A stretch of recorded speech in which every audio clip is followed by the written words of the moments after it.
This is Family, Faith, and Traditions, Part 3. In the Catholic faith, there are 7 sacraments. These sacraments are holy occasions.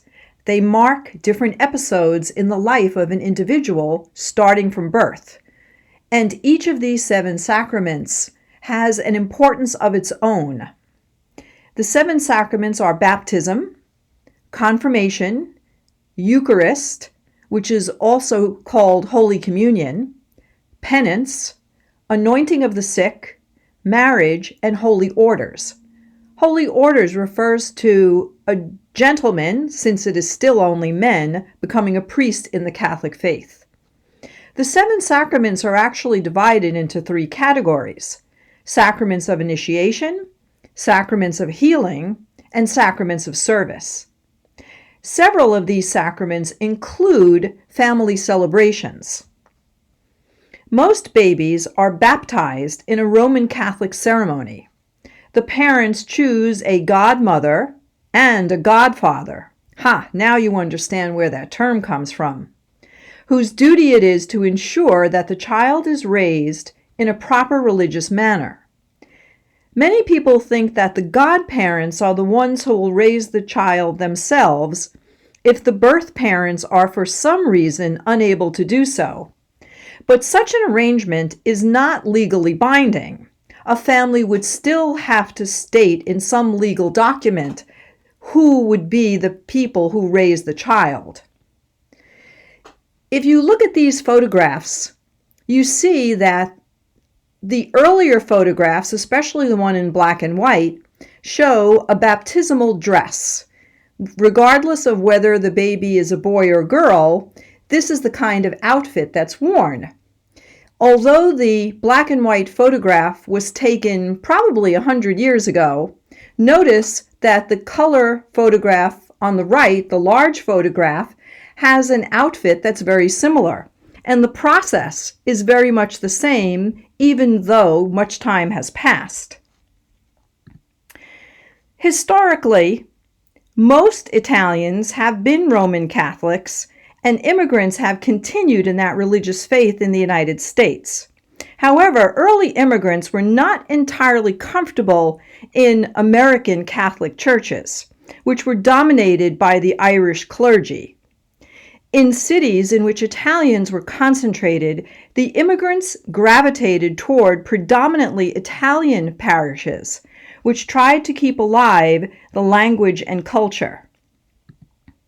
Here in this photograph, you see an example of First Communion. Again, the photograph in black and white is a photograph that was taken probably in the 1940s.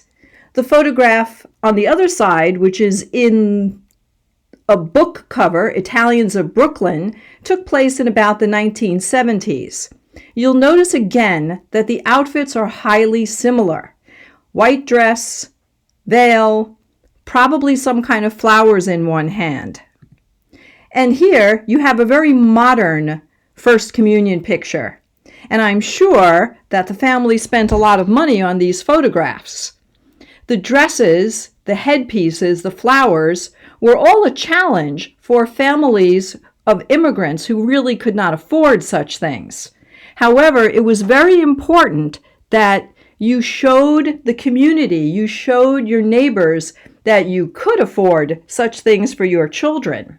So very often families would go into debt not only to buy the clothing and the accessories, but to have a family party or a neighborhood party that went along with these celebrations.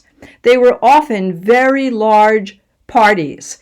Those of you who come from Latino traditions, you probably celebrate the quinceañera when someone turns 15. The parties you would see, especially for First Communion, would greatly resemble these.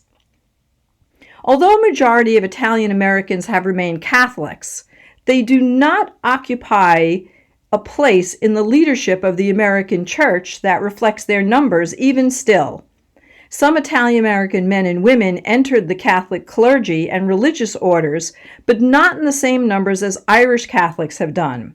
Consequently, the American church has continued to have a predominantly Irish imprint, And despite the large numbers of Italians in New York City, there has never been an Italian-American cardinal in New York City's archdiocese. And of course, not all Italians were or are Catholic. Some have joined Protestant churches in small communities lacking Catholic churches. Others have left the Roman Catholic Church after getting divorced and remarrying. These are practices that are forbidden within the Catholic faith.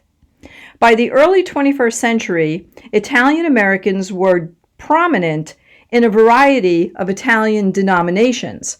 And needless to say, there are also Italian Jews and Muslims who all practice their religious traditions intertwined with an Italian flair.